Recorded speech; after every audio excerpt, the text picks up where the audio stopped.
अस्सलाम वालेकुम नाज़रीन, आप देख रहे हैं प्रोग्राम दो टोक। मैं हूं किरण नाज। 2014 चीन के सदर का दौरा मुबैना तौर पर तहरीक इंसाफ के धरने की वजह से मुलतवी हुआ था। 2024 SCO कॉन्फ्रेंस के दौरान तहरीक इंसाफ ने एहतजाज का ऐलान कर दिया था, गो कि फिर एक दिन पहले उस कॉल को वापस ले लिया गया था। आलमी रहनुमा पाकिस्तान आ रहे थे और 15 अक्टूबर को PTI डी चौक पर नारे लगाकर अपनी कामयाबी गिनवा रही थी। और अब एक बार फिर बेलारूस के सदर 25 नवंबर को पाकिस्तान आ रहे हैं और 24 नवंबर को PTI इस्लामाबाद पर चढ़ाई का ऐलान कर रही है। तो क्या ये एक सियासी जमात का रवैया होना चाहिए? क्या मुल्की मफाद सियासी जमात के लिए सबसे ऊपर नहीं होना चाहिए? इसका जवाब हमें ऑब्वियसली सियासी मिलेगा, तो इसलिए इसे रहने देते हैं। 24 नवंबर के एहतजाज को कामयाब बनाने के लिए बुशरा बीबी इस वक्त बड़ी मुतहर्रिक हैं। पहले कहा गया कि वो सिर्फ इमरान खान का पैगाम देने के लिए पार्टी लीडरशिप से खिताब कर रही हैं, लेकिन अब वो स्टूडेंट विंग से भी मिल रही हैं, MNA से, MPS से अलग अलग मुलाकातें कर रही हैं। इसे सियासत नहीं कहेंगे तो फिर क्या कहेंगे? बुशरा बीबी दूसरों को बता रही हैं कि अगर कोई एहतजाज में नहीं आया तो पार्टी से निकाल दिया जाएगा। क्या वो खुद एहतजाज का हिस्सा बनेंगी? दूसरों के बच्चों को सड़कों पर बुला रही हैं, क्या अपने बच्चों को लाएंगी? मुख्तलिफ ज़राए से आने वाली खबरों के मुताबिक तहरीक इंसाफ ने एहतजाज की हिकमत अमली तय करते हुए 24 नवंबर को इस्लामाबाद के चारों अतराफ से धावा बोलने का फैसला किया है। खबर यह भी है कि PTI कोर कमेटी अरकान ने डी चौक में पड़ाव की तजवीज़ दी है और पार्टी क़यादत ने वाज़ेह किया है कि एहतजाज गैर मुअय्यना मुद्दत के लिए होगा। पाकिस्तान की हिस्ट्री रही है नाज़रीन के एहतजाज और लॉन्ग मार्च से उस वक्त तक कुछ हासिल नहीं होता जब तक हवाओं का रुख तब्दील ना हो, वरना 126 दिन के धरने का एजाज़ तहरीक इंसाफ को ही हासिल है। तमाम डिबेट पर बात करने के लिए, क्योंकि ये रोज़ाना की बुनियाद पर बात हो रही है, सेनेटर कामरान मुर्तज़ा साहब रहनुमा जमीयत उलमा इस्लाम हैं, ज्वाइन कर रहे हैं प्रोग्राम में। सेनेटर नासिर भट्ट साहब रहनुमा मुस्लिम लीग नून है, प्रोग्राम में ज्वाइन कर रहे हैं। और इसके साथ साथ सेनेटर हुमायूं महमूद साहब रहनुमा पाकिस्तान तहरीक इंसाफ है, मुझे ज्वाइन कर रहे हैं। आप तीनों मेहमानों की मैं शुक्रगुजार हूँ। हुमायूं महमूद साहब, सबसे पहले ज़रा आपसे ही बात का आगाज़ कर लेते हैं, क्योंकि मैंने अपने प्रोग्राम का आगाज़ भी इसी सब्जेक्ट से किया। सर, पिछली बार जब PTI की तरफ से एहतजाज का ऐलान किया गया तो उस वक्त SCO कॉन्फ्रेंस हो रही थी। इस बार आपके एहतजाज के वक्त बेलारूस के सदर हैं, वो इस्लामाबाद आ रहे हैं 25 तारीख को। इससे पहले चीनी सदर का दौरा, जो वो 126 दिन का धरना था, उसकी वजह से मुलतवी हुआ। आप लोगों पर उसका भी इल्ज़ाम लगता है। आप लोग हमेशा ऐसी ही तारीखें क्यों चूज़ करते हैं सर, कि जब कोई ना कोई पाकिस्तान में आ रहा होता है या कोई बड़ा इवेंट पाकिस्तान में हो रहा होता है? हुमायूं साहब। बिस्मिल्लाहिर्रहमानिर्रहीम। इय्याका नअबुदु व इय्याका नस्तईन। देखिए, वो कहते हैं हम पे इल्ज़ाम तो वैसे भी है ऐसे ही सही, नाम तो बदनाम वैसे भी है ऐसे ही सही। जनरली स्पीकिंग, अगर आप दुनिया की हिस्ट्री देखें तो वहाँ पे चाहे वो US हो, चाहे वो फ्रांस हो, चाहे वो UK हो, चाहे वो सारी इस किस्म की डेमोक्रेटिक कंट्रीज़ हो, वहाँ पे बहुत दफ़ा ऐसे होते हैं किसी इशू पे जब प्रोटेस्ट हो रहा होता है और बाद दफ़ा जो फॉरेन डिग्निटरीज आ रहे होते हैं उन्हीं के ख़िलाफ़ भी प्रोटेस्ट हो रहा होता है। अगर बाद दफ़ा ऐसे होगा, कभी कोई अमेरिकन प्रेसिडेंट आ रहा है या प्राइम मिनिस्टर UK का जा रहा है, उसके खिलाफ या अमेरिका में या उधर प्रोटेस्ट हो रहा, तो ये प्रोटेस्ट जो होते हैं ना, ये पीसफुल डेमोन्स्ट्रेशंस, ये this is the right of the people, ये this is an essence of democracy, अगर आप समझने की कोशिश करें तो। अब बात आ जाती है कि अगर आप नहीं सर, लेकिन आप भी डायमेंशन समझने की कोशिश करें ना। जिन कंट्रीज का आप हवाला दे रहे हैं हुमायूं साहब, वो कंट्रीज और हमारे मुल्क में जरा फर्क है सर। यहाँ पर दहशतगर्दी के मसाइल हैं, सिक्योरिटी के मसाइल हैं। जो लोग आते हैं उनको सिक्योरिटी देना भी जो है वो हुकूमत वक्त की जिम्मेदारी होती है सर। बिल्कुल बिल्कुल बिल्कुल बिल्कुल ज़रूर दे, मैं उसकी बात नहीं कर रहा हूँ। और वाकई बहुत फ़र्क है उनके मुल्कों में। जब इलेक्शंस हो रहे होते हैं तो वहाँ का चीफ जस्टिस जो है वो कहता है कि मैं इस केस को अभी रोक दूंगा क्योंकि ये असरअंदाज ना हो जाए इलेक्शंस के ऊपर। वो बल्ले का निशान नहीं ले लेता। उस मुल्क में जब इलेक्शंस होते हैं और उसका रिजल्ट आता है, इन स्पाइट ऑफ कि उसकी एस्टैब्लिशमेंट उनके खिलाफ है, लेकिन रिजल्ट एक्सेप्ट की जाते, अगले दिन रिजल्ट को बदल नहीं दिया जाता। तो फिर सर, जब आपके पास डिफरेंसेस की दलील मौजूद है तो फिर आप मेरे सवाल के जवाब में वहीं से ही कंपैरिजन भी कर रहे हैं ना, जब आपके पास दलील ऑलरेडी मौजूद है। तो इसीलिए तो मैं आपसे पूछ रही थी कि क्या इसके अलावा तारीखें नहीं चूज की जा सकती? सर अब मुझे बताइए जी। देखिए आप मुझे बोल लेने दें। देखिए इस तरह है, अगर उनकी सिक्योरिटी का मसला है तो वो तो कोई बड़ी बात नहीं है ना। आप नॉर्मली जो डिग्निटरीज होते हैं वो आपके ये चकलाला वाले उस पर आते हैं, वहाँ से आप एक हेलीकॉप्टर बिठाएं और यहाँ पे लाके उनको लैंड करा दें, ना ट्रैफिक का कोई मसला होगा ना सिक्योरिटी का कोई मसला होगा। बड़े आराम सी बात है, ये चीज़ें हो सकती हैं। Way there is a will there is a way. लेकिन एक बात याद रखिए, आपने बाज़ चीज़ें देखनी होती है कि आपका ज़्यादा नुकसान कहाँ हो रहा है। अगर आपका ज्यादा नुकसान इस वजह से हो रहा है कि पाकिस्तान के अंदर एक पॉलिटिकल स्टेबिलिटी नहीं है, या पाकिस्तान के अंदर बाज़ चीज़ें बहुत गलत हो रही हैं, जैसे आपकी इस वक्त आप ये सोचें कि लोग कह रहे हैं कि हुकूमत को अभी अदलिया से कोई डर नहीं है, इसका मतलब ये है कि अदलिया अदलिया अपने मतलब की ले आया है। जब इस किस्म की चीज होनी हो जाए, सर मुझे ये बताइए, ये जो सरबराहान मुमलिकत के दूसरे ममालिक में दौरे होते हैं, ये महीनों पहले फाइनलाइज होते हैं हुमायूं साहब, ये पहले से तय हुए होते हैं। तो सर वो जो 9 नवंबर को आपका स्वाबी में जलसा हुआ था, वहां पर आप लोगों ने फाइनल कॉल देनी थी, और उस फाइनल कॉल से 15 दिन मजीद बढ़ाकर एक 24 नवंबर की तारीख रखी गई। तो उसके पीछे पर रीजन यही तो नहीं था सर कि एक और दौरा पाकिस्तान में हो रहा है और फिर आप लोग निकल आए? देखिए नहीं जी, देखिए इन चीजों से मैं ख्याल में इन दौरों से जो है ना, इससे कोई फर्क नहीं पड़ेगा। वो दौरे अपनी जगह चलते रहते हैं, जैसे मैंने आपको बताया हर जगह पे ये चीजें चलती रहती है, पूरी दुनिया में चलती रहती है। बांग्लादेश जो कि हमसे मिलता जुलता है, वहां पे मोदी गया था 2021 में और उनके खिलाफ प्रोटेस्ट हुए थे। आपको पता है 12 लोग मारे गए थे, लेकिन वहां तो हमें किसी ने नहीं कहा कि जी ये आप लोग क्यों करके ये क्या कर रहे हैं, ये तो होगा।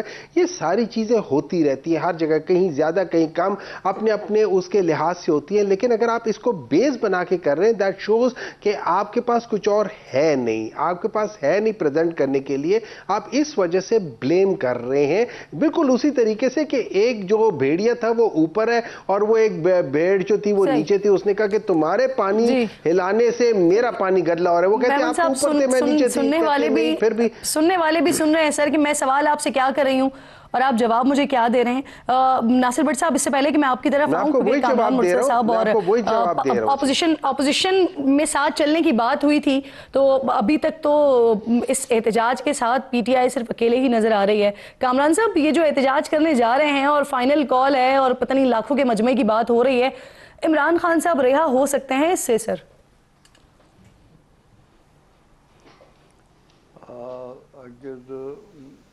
अगर मायूस नहीं कर रहा पीटीआई के दोस्तों को, तो मेरा ख्याल है कि नहीं। इसमें शायद अभी तक इतना होमवर्क इनके पार्ट पे नहीं हुआ। होमवर्क कर लें। इसमें इतनी जल्दी जो है वो तहरीकों को मुनज़्ज़म नहीं किया जा सकता, और जो माजी में जो कुछ हुआ, जब भी साथ लेके आए दोस्त, तो फिर उसके बाद जो कुछ उसके बाद होता रहा है, वो भी जो है ना एक प्रॉब्लम बनेगा। बेहतर होता कि इसके लिए एक माहौल बनाया जाए, इसके लिए पार्टियों से बात की जाए, इश्यूज़ की बुनियाद पे बात की जाए, और फिर उसके बाद आगे बढ़ा जाए। मेरा ख्याल है कि ये जिसने भी फैसला किया है वो दुरुस्त नहीं है। मैं एक पॉलिटिकल वर्कर की तौर पे कह रहा हूँ, मैं किसी को मायूस नहीं करना चाहता, मगर ये अल्टीमेटली जो ना ये नुकसान पीटीआई को पहुंचेगा, और पीटीआई को नुकसान। आप पिछले दफा प्रोग्राम में साथ मौजूद थे, उस वक्त भी आपका यही था कि अगर ये सबको साथ मिलाकर चलते तो शायद नताइज मुख्तलिफ होते। तो अभी हम देख रहे हैं कि एक हफ्ता रह गया है, अगले इतवार को ये सारा मामला होना है, लेकिन अभी तक पीटीआई सोलो फ्लाइट लिए हुआ है, और आज भी आप यही बात कर रहे हैं कि कामयाबी उस तरह से होते हुए नजर नहीं आ रही जो पीटीआई का बेसिकली स्टांस है या उनका गोल है। सर, आप समझते हैं कि मौलाना फजलुर रहमान साहब या अचकज़ई साहब अगर साथ मौजूद होते तो नताइज में फ़र्क पड़ सकता था? देखिए, मौलाना फजलुर रहमान तो अभी तक अभी किसी थोड़े से फासले पर हैं। अचकज़ई साहब तो इनके उस इत्तेहाद के सरबराह हैं, और शायद उनको भी एतमाद में नहीं लिया गया। वो भी कोयटा में बैठे हैं, और वो भी बहुत ही जो है ना सियासी रहनुमा हैं, और वो भी जो है ना वो शायद अगर उनसे ये एतमाद में लेते तो कोई इसके अच्छे नताइज हो सकते थे। मौलाना का आज मैंने स्टेटमेंट सुना है, मौलाना ने कहा कि मुझे तो कि पता नहीं है, मैं तो अभी कल आया हूँ, इंग्लैंड से आया हूँ, और मुझे तो बातों को समझने में भी अभी थोड़ा सा टाइम लगेगा। तो बाकी और दूसरी जमातें थी, चले मौलाना नहीं थे, मौलाना की पार्टी की चूँकि बड़ी क़यादत नहीं थी तो इसलिए उनको एतमाद में नहीं लिया। दूसरी पार्टियाँ जो मौजूद थी उनको भी एतमाद में लेते। मैं एक और इनसे गिला कर रहा हूँ, हुमायूं साहब बैठे हैं, क्या दोनों ऐवानों में कोई मुत्तहदा अपोजिशन वजूद में आ चुकी है आज तक? आप तो ये भी अभी तक मुत्तहदा अपोजिशन को वजूद में नहीं ला पाए, क्योंकि आप बड़ी पार्टी है ना इस वक्त ऐवानों की अपोजिशन में बैठी हुई। अभी आपको वहाँ पे भी एतमाद में लेने का अमल शुरू करना है। तो ये जब तक आप कई जहतों पे काम नहीं करेगी उस वक्त तक मेरा ख्याल है कि आपको नुकसान हो जाएगा। और इस वक्त जो आपको नुकसान होगा वो यकीनन सियासत का भी नुकसान होगा, इसलिए ज़रा इसको सोच लीजिए। ठीक। नासिर साहब, सर पीटीआई की मंजिल डी चौक है, उन्होंने बता भी दिया है, और ये कोई एहतजाज जलसे वाला एहतजाज या रैली वाला एहतजाज नहीं होगा, ये गैर मुअय्यना मुद्दत के लिए होगा। अब एक बिन बोला है मेहमान सर इस्लामाबाद की तरफ आ रहे हैं 24 को, और एक असल मेहमान यानी कि बेलारूस के सदर आ रहे हैं इस्लामाबाद 25 नवंबर को। तो ये जो बिन बुलाए मेहमान है, इनके लिए कोई हिकमत अमली आप लोगों ने बनाई है या तवाज़ु की कोई प्लानिंग कर रहे हैं या क्या कर रहे हैं सर? बिस्मिल्लाहिर्रहमानिर्रहीम।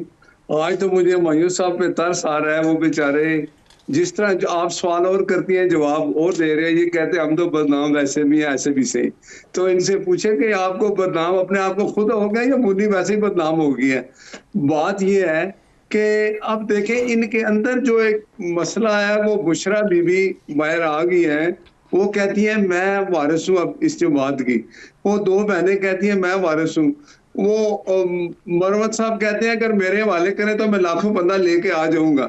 आप इनके सारे बयानात सुने, इनकी बातें सुने, तो बात यह है कि ये वो इमरान खान साहब जो अंदर नहीं सर, वैसे ये क्लियर कर लें, बुशरा बीबी ने अभी कहीं पर भी ये क्लेम नहीं किया कि वो वारिस हैं पीटीआई की, और सियासत तो कोई भी कर सकता है सर, लेकिन वो जो मौरूसियत की बात होती है तो ये अभी तक कहीं पर कोई क्लेम नहीं हुआ कि अलीमा खान साहिबा पार्टी को संभाल रही हैं या बुशरा साहिबा पार्टी को संभाल रही हैं। हाँ, वो खान के मैसेज जरूर लेकर आ रही हैं, मैसेज लेके उन्होंने पेशावर में पड़ाव डाला है जाते ही जेल से, ठीक है।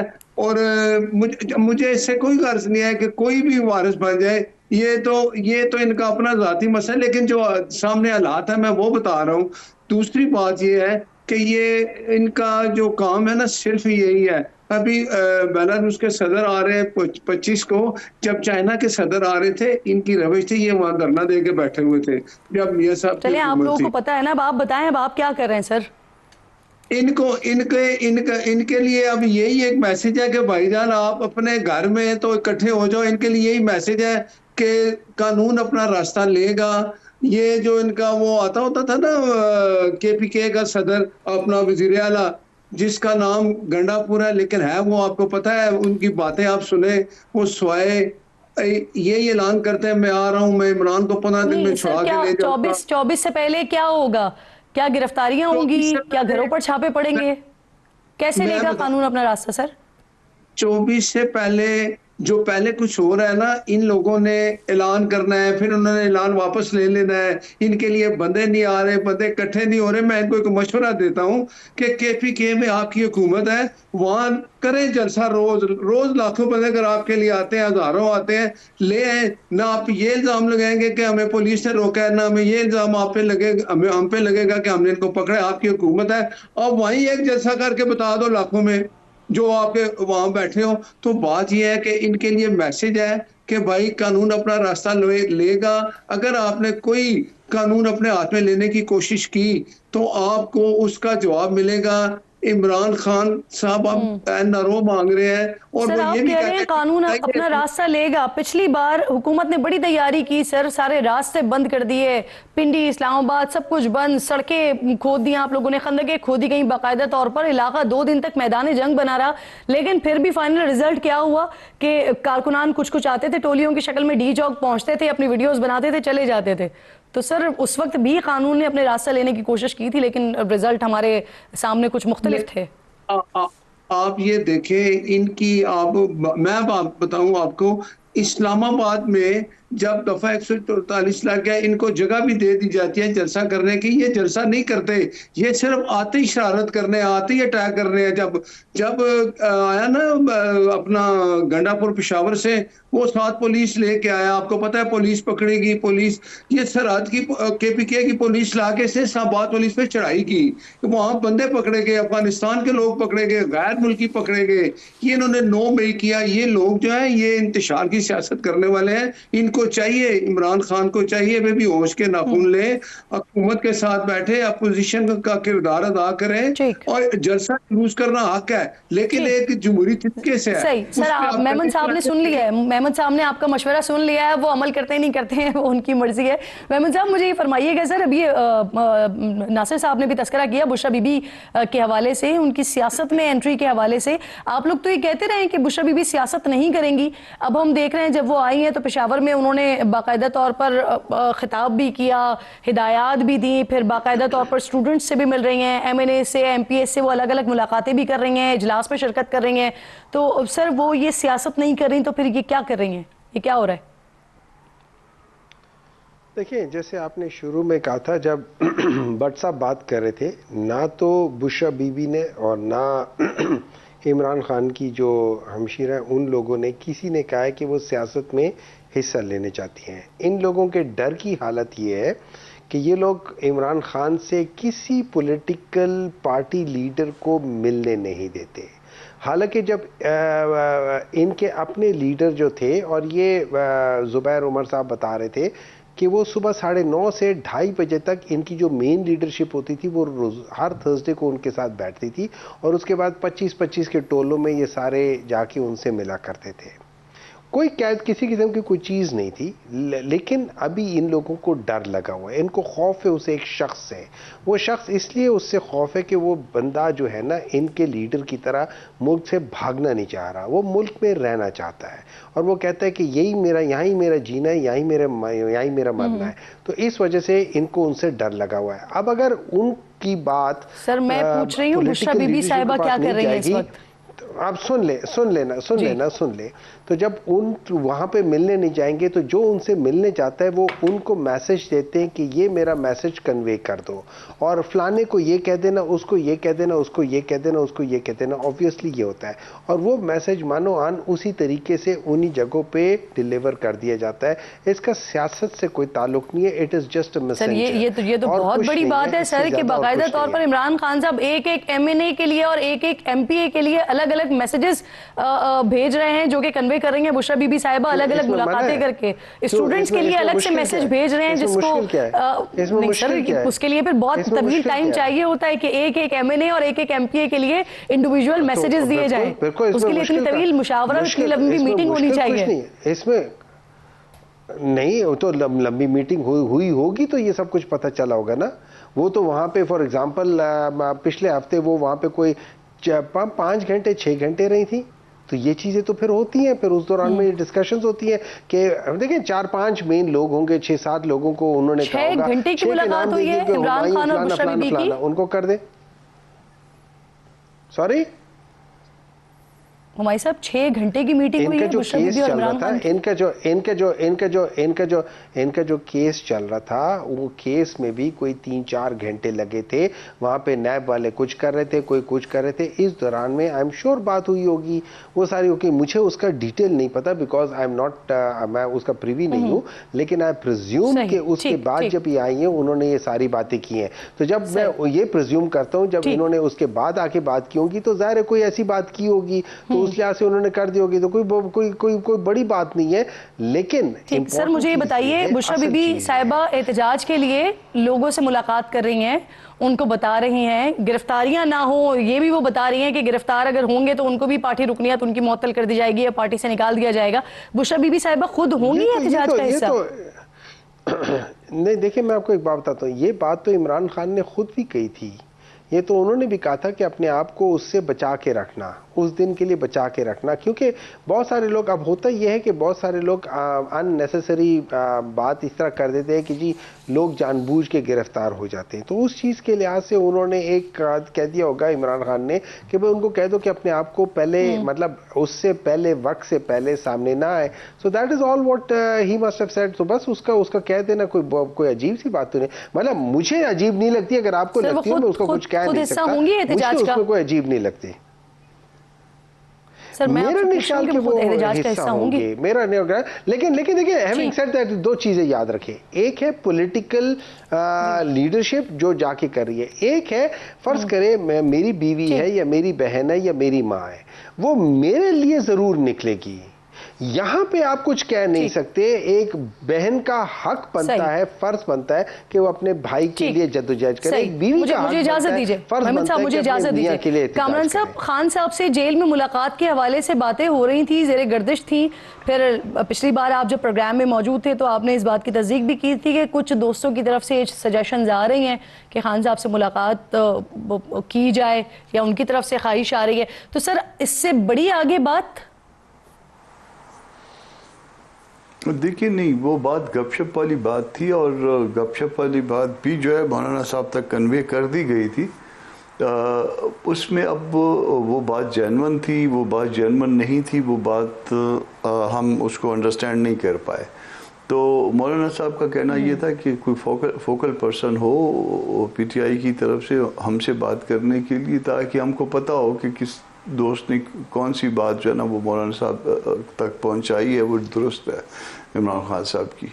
तो ये उन्होंने जाने से पहले ये बात मुझसे की थी कि जब तक कोई फोकल पर्सन ना हो जो हमसे बात करे, तो हम कैसे इस पे जो है ना किसी चीज़ पे बिलीव कर सकते हैं। मुमकिन है कि बात जो है ना वो जानबूझ के कोई दोस्त बीच में कर दे या वो कोई किसी अच्छी खुशफहमी की वजह से कर ले, और हम जो है ना बाद में कोई हमारे लिए कोई मसाइल हों, हमें जो है ना कोई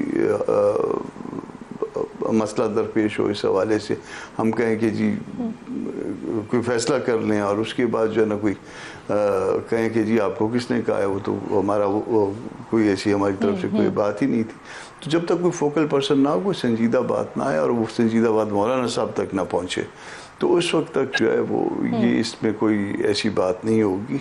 बातें तो और भी हुई हैं, उनकी फैमिली की तरफ से भी कोई मैसेजेस जो है ना लोगों ने क्लेम किया कि जी ये फैमिली का मैसेज है मौलाना साहब को, मगर वो पता नहीं वाकई फैमिली का मैसेज है, बाकी फैमिली का मैसेज नहीं है।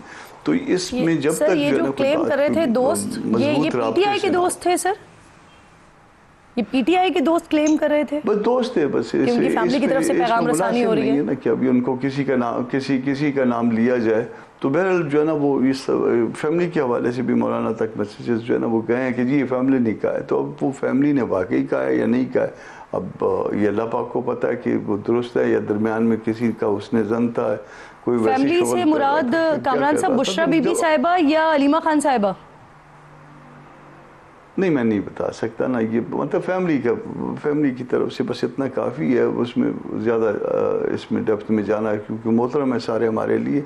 और एक जब कोई पॉलिटिकल मूव जो है वो मैच्योर नहीं हुई कोई ऐसी, तो फिर किसी का नाम लेना या उस तरह से फिर गैर मुनासिब हो जाता है। कुछ दोस्तों ने बीच में इस तरह की बात की थी कि फ़लाँ जगह मुलाकात हो जाए, फ़लाँ जगह मुलाकात हो जाए, तो वो पता नहीं अब वो जानवर है या नहीं है जानवर। तो अनलेस के कोई मतलब किसी ऐसे कॉर्नर से ये बात आएगी और वो मौलाना तक डायरेक्ट पहुंचेगी, तो उसके बाद आगे बात पड़ सकती है। सही, तो यानी कि जो भी ये बातें होती रही सर, गपशप लगती रही, इस ऑफिशियल चैनल से ये बात आप लोगों तक नहीं पहुंची, और आप इसी का ही ताहाल इंतजार भी इसी बात का है कि अगर कोई संजीदगी है तो ऑफिशियल चैनल तो फिर बात की जाए इस पर। एक छोटा सा ब्रेक लीजिए कामरान साहब, यहीं से गुफ्तगू के सिलसिले को आगे बढ़ाएंगे। आप तीनों मेहमान मेरे साथ ही मौजूद हैं।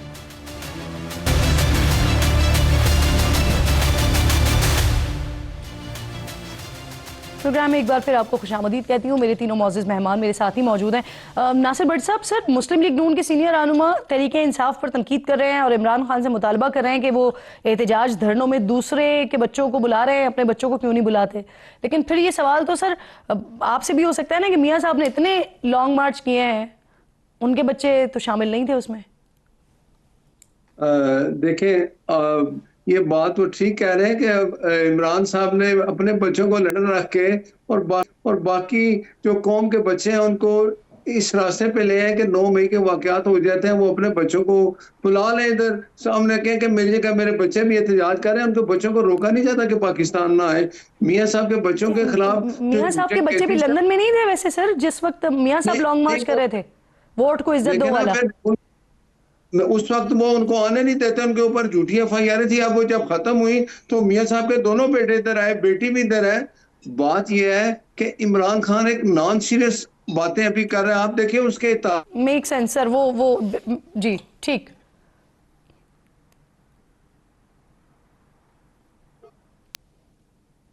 यही सब करेंगे, फिर क्या हुआ? अब आप ये महमूद खान का नाम भी नहीं लेते। तो इमरान खान का सिर्फ एक काम है, बंदे को यूज करना, अपनी बात पहुंचानी और अपना फायदा ढूंढना। अब उसको एक चीज नजर आ रही है कि मैं अंदर बंद होके बैठ गया हूँ, हालांकि सर वो हर चीज दुनिया की आसाइश उसके पास है। इमरान बच्चे से खान ने मुझे याद आया, अब बात निकली मियाँ साहब के बेटों के हवाले से, तो मुझे याद आया सर अभी कुछ खबर सर्कुलेट कर रही है हसन नवाज साहब के हवाले से कि लंदन में वो दिवालिया हो गए हैं। आप खुद भी इस वक्त लंदन में मौजूद हैं, ये खबर की तस्दीक तरदीद जरा कर दें, क्या हुआ है ये? देखिए ये तो अब आपने कैसा सवाल किया है जिसका ना कुछ सर है ना कोई पाँव है। जिस मुल्क में वो रह रहे हैं, कारोबार कर रहे हैं, उस मुल्क में अगर कोई इस तरह की चीज होती है तो वो कभी छुपती नहीं है, सामने आती नहीं है। वो अपना कारोबार कर रहे हैं, सब कुछ ठीक है। इस तरह की ना कोई बात मैंने सुनी है, आपसे ही सुनी है। ये तो वही लोग हैं जो कहते थे कलसूम साहबा जब हॉस्पिटल दाखिल थी तो उनको कोई बीमारी लंदन हाई नहीं, कोर्ट का फैसला आया है सर, हसन नवाज को दिवालिया करार दिया गया है। जी मेरी आपकी आवाज लंदन हाई क्या कोर्ट कहा का आपने? फैसला आया है सर, लंदन हाई कोर्ट का फैसला आ गया है, हसन नवाज दिवालिया करार पाए। ये तो फिर मुझे मैंने तो नहीं देखा, अगर आपने देखा तो मुझे भी भेज दे, मैं देख लूं। ये चीजें छुपती नहीं है। वो बिजनेसमैन है, कारोबार करते हैं और कारोबार कर रहे हैं, उनका वही ऑफिस है, वही वो मौजूद है। अगर ये कुछ चीज अगर होती तो मेरे भी पता चलती, आपको भी पता चलती। इस तरह का कोई ना कुछ है ना, मैंने और कुछ माशाल्लाह सर, उनका जो है वो सेटल्ड कारोबार है, दिवालिया होने का किसी भी तरीके से इस खबर में किसी तरह की कोई सदाकत नजर नहीं आती। बिल्कुल इस तरह की कोई बात देखे ना, मैं भी लंदन में ही बैठा हूँ, मैं भी किसी अखबार में जो पढ़ लेता, ये चीज छुपती थोड़ी है। इमरान खान साहब और उनके वारिस मैं रिफ्रेश कर देती हूँ सर, मैं ये पूछ रही हूँ आपसे कि बेहतरीन कारोबार है, सेटल्ड कारोबार है, दिवालिया होने की कोई सूरत हाल नजर नहीं आती आपको? देखें कारोबार वो कर रहे हैं, बेहतर कर रहे हैं। मैंने कभी उनके कारोबार में कोई इंटरफेयर नहीं की। मुझे ये पता है कि उनका ऑफिस है, वो अपना कारोबार कर रहे हैं, बिजनेस उनका है, वो चल रहा है। मैं तो आज लंदन में भी लंदन में ही बैठा हूँ, आपसे बात कर रहा हूँ। इस तरह की चीज मैंने तो सुनी नहीं। मुझे अगर इस तरह की कोई चीज मैंने सुनी तो मैं आपसे जरूर बात करूंगा, लेकिन इस तरह का कोई चीज है नहीं। इल्जामात तराशी तो आपको पता है जो पीटीआई का वतीरा है वो चल रहा है। बाकी आपने क्या बुशरा बीबी का, तो ये खुद ही कह रहे हैं अपना भाइयों साहब सर हर चीज नासिर भट्ट साहब वो पतली गर्दन पकड़ के उन्हीं को ही हर बात पे मरोड़ना शुरू ना कर दिया करें ना सर, हर चीज पीटीआई पे उठा के डाल देते हैं। लंदन हाई कोर्ट के फैसले की मैं बात करेंगे, आप उसको भी पीटीआई के ऊपर डाल रहे हैं सर। मेमन साहब आप मुझे बताइए सर, खबरें पार्टी की जानिब से जो एमएनएज हैं उनको 10,000 और एमपीएस को जी कर लें, चलें जुमला कंप्लीट कर लें भट्ट साहब। मैंने कहा था कि अगर वो ऐसी बात हो तो मैं आपको सबसे पहले बताऊंगा टीवी पे बैठ के। इस तरह की बात मैंने सुनी नहीं है। ठीक है, सही मेमन साहब सर, पार्टी की जानिब से एमएनएस को 10,000 और एमपीएस को 5,000 कारकुनान लाने की हिदायत की गई है। हदफ क्या है सर, कितने लोगों ने पहुंचना है डी चौक पर जो पीटीआई सोच रही है? मैं थोड़ा सा मैं भट्ट साहब को वो लंदन में बैठे हुए हैं, लेकिन उनको थोड़ा सा बता देता हूँ। 3 मई 2024 को ये द गज़ट में पब्लिश हुआ है। अपरेंटली कितना सच है कितना झूठ है बाद में पता चल जाएगा। इसका बैंक्रप्सी ऑर्डर्स के लिहाज से हसन नवाज का है फ्लैट 17 का लिखा हुआ है। ये ऑर्डर नंबर जो है ना वो 694 ऑफ 2023 है। डेट ऑफ फाइलिंग पिटिशन 25 अगस्त 2023 है। बैंक्रप्सी ऑर्डर डेट 29 अप्रैल 2024 है। टाइम ऑफ बैंक्रप्सी ऑर्डर 1443 है। ये ज़रा आप एक दफ़ा कर लेना और इसमें सारी चीज़ें लिखी हुई हैं। और ये कोई पहली बार नहीं है, इन लोगों ने अपने यहाँ पे जितनी भी इन लोगों की फैक्ट्रीज थी उनको ये बैंकरप्ट करके उसके नाम पे इन्होंने लोन उठाए होते थे, फिर उसको बैंकरप्सी डिक्लेयर करके वो सारे लोन हजम कर जाते थे। ये इसी तरीके से है और ये इनका पुराना कारोबार है। वो बिल्कुल सही कह रहे हैं, ये इनका पुराना कारोबार है। यही कारोबार पाकिस्तान में भी किया, यही कारोबार अब ये लंदन में भी कर रहे हैं। ये अपने एक सिस्टम बनाते हैं, उस सिस्टम में से पैसे साइफन करते हैं, उसके ऊपर लोन लेते हैं, फिर उस सिस्टम को ये बैंकरप्ट डिक्लेयर करके खत्म कर देते हैं।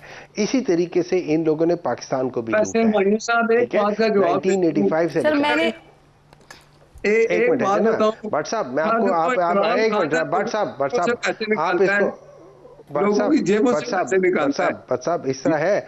भट्ट साहब एक मिनट है ना, एक मिनट इस्तेमाल किया है, ये जो बोलना पड़ा भट्ट साहब देखिए भट्ट साहब आप बहुत सारी बातें करते हैं, मेरा भी दिल करता है बोलने का, लेकिन मेरे अंदर एक तमीज है, मेरी एक परवरिश है कि जब कोई और बोल रहा है जितना बुरा लगे आप खामोश रहो, उसके बाद वो कर लो। हर एक इंसान का अपना अपना ज़रफ़ होता है। मेरा ज़रफ़ ये होता है जब आप बहुत बुरी बात भी कर रहे होते हैं मैं खामोशी से सुनता हूँ, सब्र करता हूँ, लेकिन उसके बाद जब मैं बोलता हूँ तो प्लीज आपको भी सब्र चले करना चाहिए। आप दोनों ने सर आप दोनों ने अपने अपने दिल की भड़ास निकाल लिए सर। भट्ट साहब आपने भी कह दिया और मेमन साहब आपने भी कह दिया, तो नाज़रीन ऑब्वियसली कोई कॉन्क्रीट बात सुनना चाहते हैं तो हम कॉन्क्रीट बात की तरफ ही आते हैं।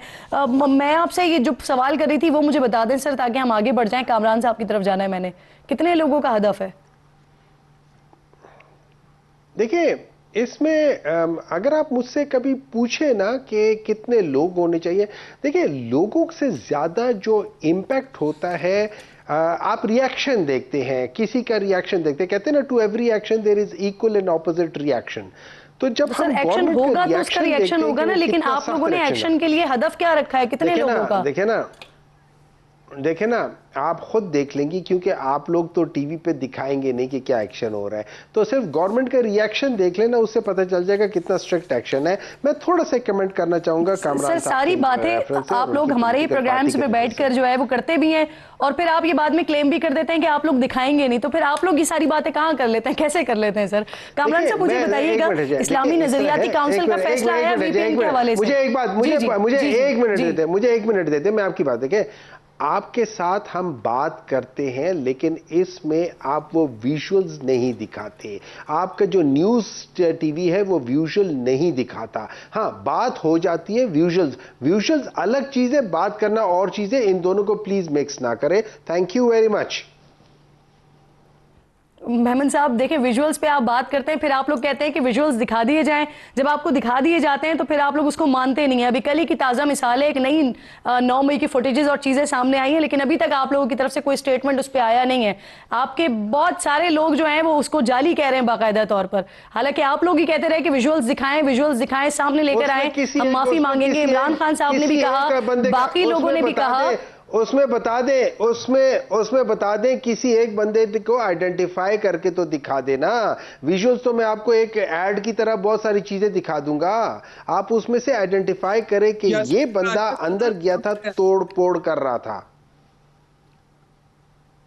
सही सर, बहुत सारी चीजें और बहुत क्लैरिटी के साथ सब कुछ नजर आ रहा है उसमें, लेकिन ठीक है 1.5 साल गुजर गया है, आपने उस वक्त भी नहीं माना था, आपने अब भी नहीं मानना, आपके सामने कुछ भी लाके रख दिया जाए तो आपने नहीं माना, इट्स ओके सर। कामरान साहब मुझे ही बता दीजिए, इस्लामी नजरियाती काउंसिल की तरफ से वीपीएन के हवाले से फैसला आया, गैर शरई करार दिया गया, उसको कैसे देख रहे हैं सर आप इसे? मैं इस बात को सुन के मैं खुद तो परेशान हूँ और मैं इस बात को समझना चाहता हूँ। कुछ मेंबर्स के साथ मेरे ताल्लुकात भी हैं और मैं उनसे समझना चाहता हूं कि ये किस तरह से उन्होंने इस मामले को गैर इस्लामी कहा। मैंने उसको देखा नहीं है, पढ़ा नहीं है, इस वक्त तबसरा नहीं करता, मगर बहरहाल मेरी परेशानी है। मैंने मीडिया में ये बात देखी है, वीपीएन को गैर इस्लामी, मतलब अगर हम इस तरह से चीज़ों को गैर इस्लामी करार देने लग जाएँ और जी। पता नहीं फिर क्या बनेगा क्या, ये तो मेरी समझ में ये बात नहीं आई है। मगर स्टिल जो है ना, मैं कोई भी कोई ऐसी अपना ओपिनियन देने से पहले इसको समझना चाहता हूँ बात को, कि क्यों उन्होंने इस तरह से किया है या क्यों उन्होंने इस तरह से क्या कहा है और क्या चीज़ कामरान साहब, गैर इसमें इस्लामी एक हो गई है। दिलचस्प बात सर मेरे ये भी जो- है कि वजीर आजम साहब के मुशीर है राना सनाउल्लाह साहब, उनसे जब ये सवाल किया गया तो उन्होंने भी इस चीज़ पे बड़ी हैरानगी का इजहार किया। वो कहते हैं कि समझ नहीं आ रहा है कि इस्लामी नज़रियाती काउंसिल को इस मामले में पढ़ने की क्या ज़रूरत थी और उनको अपना ओपिनियन देने की क्या ज़रूरत थी। हालांकि उनसे पूछा गया कि इस सारे मामले पर तो तनकीद आप पर हो रही है कि ये हुकूमत की सपोर्ट में आया है, तो राना सनाउल्लाह साहब ने कहा कि हमें ऐसी किसी सपोर्ट की ज़रूरत नहीं थी जो इस्लामी नज़रियाती काउंसिल ने किया है।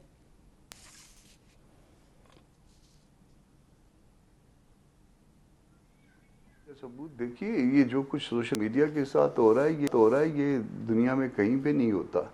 और हम उन चंद एक ममालिक में शायद जहाँ पे हर चीज़ पे पाबंदी लगाई जाती है, जिन चीज़ों पे पाबंदी लगानी चाहिए, दहशतगर्दी है, अमान की सूरत हाल को बेहतर बनाना है, मसाइल को हल करना है, वो हम नहीं कर रहे हैं। हम सिर्फ जो है ना लोगों की मुंह बंद कर रहे हैं, उन पर उसको टैप लगा रहे हैं, उसको किसी को बात नहीं करने दे रहे, एक बात को दूसरी जगह तक पहुंचने नहीं दे रहे। खौफजदा हम किस चीज़ से हैं? क्यों, प्रॉब्लम क्या है? आप इसको मामलात को सीधे लेके चलिए और अगर कहीं पे कोई गलती है तो उसको गलती को तस्लीम करिए और तस्लीम करके कहें कि सारी हो गया, आइंदा नहीं होगा, और आगे बढ़िए। ठीक, सही सही। हाफिज नईमुर रहमान साहब ने भी इस पर कुछ गुजारिश की है हुकूमत से, मैं चाह रही हूँ जरा सुन, इस पे जवाब दीजिएगा, सुनवाइए।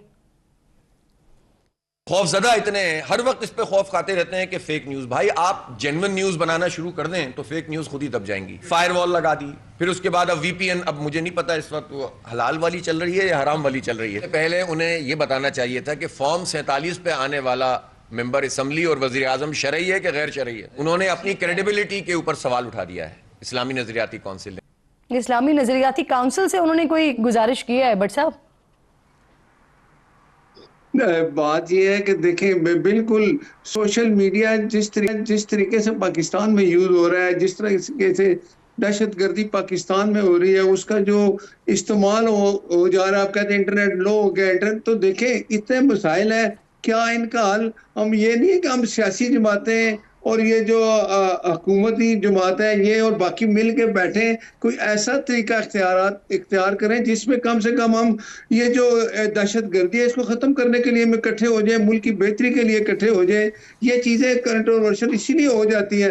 वो वीपीएन का मुझे नहीं पता, अब ये मैंने भी यही सुना है कि ये हलाल है या हराम की बातें हो रही हैं, इस पे भी जरूर बात होनी चाहिए। लेकिन खुदारा मैं तो ये कहूंगा कि हम अपने मुल्क की बेहतरी के लिए सियासी जमातें, चाहे वो अपोजिशन में है चाहे हुकूमत में है, इस बात पे इकट्ठे हो जाए। मेरा ये मैसेज है कि हम इस मुल्क में दहशतगर्दी को खत्म करने के लिए एक पेज पे आ जाए तो हमारे बड़े मसाइल हल हो जाते हैं। सही सही सर। अब जरा अगले टॉपिक की तरफ मैं आपसे ही बात का आगाज कर देती हूँ। कल नेशनल एक्शन प्लान की एपेक्स कमेटी का इजलास होने जा रहा है, अहम फैसलों की मंजूरी का इम्कान जाहिर किया जा रहा है। तो सर क्या होने जा रहा है? क्या हुकूमत डायलॉग की तरफ जाएगी या ऑपरेशन की तरफ जाएगी? सर देखिए, डायलॉग सबसे अच्छी चीज होती है, लेकिन वो चीज जो आप समझे कि कोई बंदा कानून को हाथ में लेता है तो उसके लिए तो फिर कानून अपना रास्ता खुद अपनाता है। लेकिन मैं तो कहता हूँ कि ये ख्वाहिश होनी चाहिए कि डायलॉग हो, लेकिन डायलॉग उन लोगों से हो जो जमहूरियत पे यकीन रखते हैं, जो कहते हैं ना कि जमहूरी रवैये अपने अपनाए, उसके बाद डायलॉग भी होना चाहिए। लेकिन कुछ लोग ऐसे हैं जिनका सिर्फ एक ही मकसद है कि इस मुल्क में अमन ना आए, और ये जो कहते हैं ना कि हर वक्त इसी कोशिश में होते हैं कि बदअमनी फैली रहे। बाकी जो बात है ना 24 नवंबर अक्टूबर नवंबर वाली के इकट्ठे होंगे, ये बिल्कुल हवा है, एक बात है, आप देखते रहेंगे कि पहले की तरह इनके पास बंदे सर मुझे बताइए मेमन साहब, सर आप I have to close sir, मुझे बस सबका जवाब चाहिए होगा इसमें। मेमन साहब, सर पीटीआई ने ऑपरेशन अज़्म इस्तेहकाम की मुखालफत की, सिर्फ गुज़िश्ता एक महीने में 50,000 से ज़ायद, माफ़ कीजिएगा 50 से ज़ायद पाकिस्तानी जो है वो शहादत के रुतबे पर चले गए हैं सर, जिनमें आम पाकिस्तानी भी हैं, फौजी जवान भी शामिल हैं। अगर ऑपरेशन हल नहीं है तो फिर पीटीआई के पास क्या हल है सर? देखिए इस तरह है कि अगर आप हिस्ट्री देख ले पाकिस्तान की, ये ऑपरेशन पहली बार नहीं हो रहे, ये बहुत अरसे से हो रहे हैं और इसका कभी हल नहीं निकला। तो क्या आप ये नहीं सोच सकती कि इसका कोई और हल हो सकता है? इसका हल ये भी हो सकता है कि देखिए, आपने जब ये याद रखें कि जो टेररिज्म है ना, ये बड़ी मल्टी फेसेटेड प्रॉब्लम होता है। इसको आप सिंपल फोर्स से कभी ख़त्म नहीं कर सकते, क्योंकि उनका जो एज होता है वो आपके पास नहीं होता और आपके पास जो एज होता है वो उनके पास नहीं होता। आपने अपने एज को इस्तेमाल करना है और आपने उनकी वीकनेसेस को एक्सप्लोर करना है और उस लिहाज से उनके अंदर डिविजन्स क्रिएट करनी है। उनके अंदर जो डिफरेंट स्फेयर्स होती हैं उनकी, उनमें से आधों को अलग करना है और आधों को उनका नैरेटिव तोड़ना है जहां से वो रिक्रूट कर रहे हैं। इस लिहाज से बेहतर तरीका होता है कि आप बाज दफा इनके साथ नेगोशिएशंस करें। देखिए पूरी दुनिया में वो हुआ सही आपका जवाब आ गया है। आप समझते हैं नेगोशिएशंस किए जाने चाहिए। कामरान साहब, हमने देखा सर, खैबर पख्तूनख्वा में, बलूचिस्तान में JUI को निशाना बनाया गया सर। कई लोग आपके शहीद हुए। अभी 2 रोज पहले बाजोड़ में जमात इस्लामी के जनरल सेक्रेटरी को शहीद किया गया। अब भी JUI ऑपरेशन की मुखालिफत करेगी सर? देखिए, ये ऑपरेशन की मुखालफत इसलिए करेगी कि ये मसले का हल नहीं है। शायद सबसे ज़्यादा शहदा जो है सिविलियन में इन सुबह खैबर पख्तूनख्वा में या सुबह बलूचिस्तान में हमने दिए होंगे, मगर इसके बावजूद जो मसले का हल नहीं है सियासी तौर पे, उसकी मुखालफत की जाएगी। गवर्नमेंट ख़ुद भी इस बात को तस्लीम करती है कि ये मसले का हल नहीं है। या मैं ज़ाती तौर पे जानता हूँ कि बहुत सारे मामलात में कि कुछ लोगों को इन्वॉल्व होने का कहा गया, मगर वो जो है ना, जिन लोगों को इन्वॉल्व होने का कहा गया है इंगेज करने के लिए दोनों तरफ से लोगों को, शायद वो भी जो है ना उस मसले को हल नहीं कर सकते। ये इसमें जो मुनासिब शख्स कोई होता है जो उस मसले को हल कर सकता है, उसको जो है वो इंगेज करना होता है और टाइमिंग की भी इसमें अहमियत होती है। बाज़ औक़ात जो है ना ये देर कर देते हैं और इतनी देर कर देते हैं कि फिर बाद में इनसे भी मुदावा जो है मौलाना साहब तैयार हैं बात करने के लिए? बाज़ जगह पे मौलाना जो है ना वो रेलेवेंट हो सकते हैं। जैसे पहले जो है ना इलेक्शन से पहले अफ़गानिस्तान वो गए थे, मगर उसका नतीजा ये निकला कि हमारा साइज़ जो है ना फिर मज़ीद काट दिया गया। मगर बाज़ जगह पे जो है वो मौलाना के अलावा भी कुछ मामला जो है ना किसी और से भी तय किए जा सकते हैं।